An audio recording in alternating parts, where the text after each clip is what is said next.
ஜெயா தொலைக்காட்சி நேயர்களுக்கு காலை வணக்கம். காலை மலர் நிகழ்ச்சியில் தெரிந்ததும் தெரியாதுங்கிற நம்முடைய பகுதியில் நாள்தோறும் பல புதிய தகவல்களை தெரிஞ்சிட்டு இருக்கோம். அந்த வகையில் நாம் பார்க்க போகிறது அம்பானியினுடைய ஆடம்பரமான திருமணத்திற்கு காரணம் என்ன. அதாவது கிட்டத்தட்ட மார்ச் மாதத்திலிருந்து ஜூலை மாதம் வரைக்கும் 5000 கோடியை செலவு செய்து மிக பிரம்மாண்டமான முறையில் முகேஷ் அம்பானி அவருடைய இளைய மகனான அனந்த் அம்பானிக்கு ஒரு பெரிய கோலாகலமான ஒரு திருமணத்தை அவர் நடத்தியிருக்கார். உலகம் முழுக்க மிகப்பெரிய பேசுபொருளாக மாறி இருக்கு இந்த திருமணம்.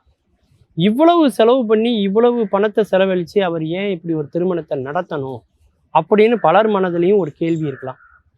எல்லாருமே அவங்களுடைய வாழ்நாள் சேமிப்பில் ஒரு 15% 20% இந்தியாவை பொறுத்த வரைக்கும் எல்லாருமே திருமணத்துங்கிற பேரில் ஒரே நாளில் செலவழிக்கிறது நம்முடைய பாரம்பரியத்திலே இருக்குது. அதோட கம்பேர் பண்ணி பார்க்கும்போது அம்பானி செலவு செஞ்சது அவ்வளோ அதிகம்லாம் ஒன்றும் இல்லைங்க. அவருடைய மொத்த சொத்து மதிப்பில் 1% கூட அவர் செலவழிக்கலையாம். ஒரு 0.5%, 0.5லேருந்து 1%க்குள்ளே தான் அவர் செலவு பண்ணியிருக்கிறாரு அப்படின்னு சொல்கிறாங்க. ஏன் இவ்வளவு செலவு பண்ணி அந்த திருமணத்தை அவர் நடத்தணும், இதில் என்ன ஒரு வியாபார நுணுக்கம் இருக்குது அப்படிங்கிறத இன்றைக்கி நம்ம தெரிஞ்சுக்க போகிறோம். இந்த திருமணத்தை பார்த்தீங்கன்னா முதல்ல அவங்க எங்கே ஆரம்பிக்கிறாங்கன்னா, வந்தாரா அப்படின்னு சொல்லக்கூடிய ஒரு காடு, மும்பையில் இருக்கக்கூடிய 3000 ஏக்கர் பரப்பில் இருக்கக்கூடிய ஒரு காட்டில் தான் உலகத்தில் உள்ள எல்லா விதமான செலிபிரிட்டிஸ், எல்லா விதமான தொழிலாளர்கள், தொழில் அதிபர்கள், பெரிய பெரிய அரசியல் தலைவர்கள், திரைப்பிரபலங்கள் அப்படின்னு பாலிவுட்டு ஹாலிவுட்டுன்னு உலகத்தில் யார் யார் பெரிய ஆளுக்களாக இருக்காங்களோ அத்தனை பேரையும் ஒரு இடத்துக்கு அவங்க அழைக்கிறாங்க. அந்த காடு எப்போ உருவாக்கப்பட்டுச்சு அப்படின்னு பார்க்கும்போது அனந்த் அம்பானி சொல்கிறாரு, அது என்னுடைய கனவு திட்டம்.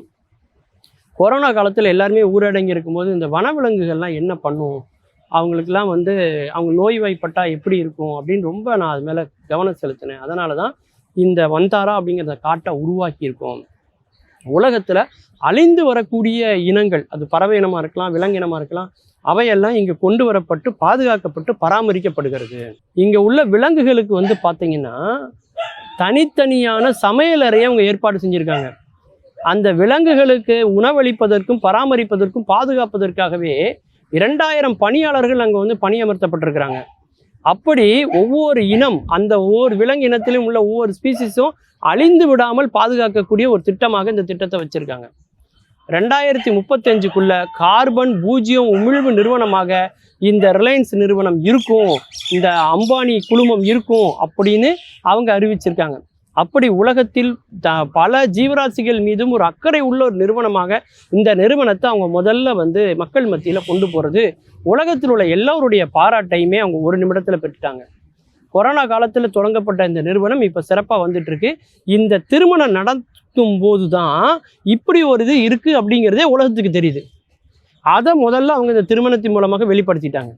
ரெண்டாவது என்னென்னா, நம்ம இந்தியாவை பொறுத்த வரைக்கும் அந்த 4 பேருன்னு சொல்லுவாங்க இல்லையா, அந்த 4 பேருக்காகவே கல்யாணம் பண்ணுறவங்க நம்ம ஆட்கள் தான்.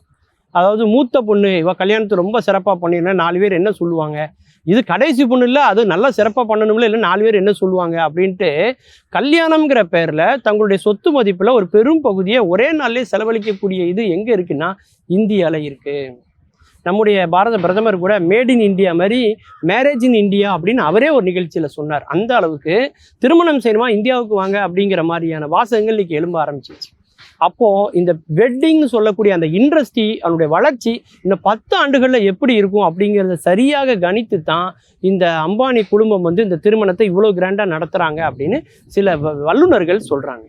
ஏன்னா முந்திலாம் பார்த்தீங்கன்னா நம்ம ஊரில் வீட்டு வாசல்லே பந்தல் போடுவாங்க, அப்புறம் பனை ஓலையை விரிப்பாங்க, அங்கேயே தவுசு பிள்ளைன்னு ஒருத்தரை கூப்பிடுவாங்க, அப்படியே இந்த சிரட்டை இருக்கும், அதில் ஒரு மூங்கில சொருகுனா அதான் சாம்பார் கரண்டி, அப்படி வீட்டிலேயே சமையல் பண்ணி வீட்டில் உள்ளவங்களுக்கு நம்ம சொந்தக்காரங்களுக்கெல்லாம் உணவு போடுவாங்க.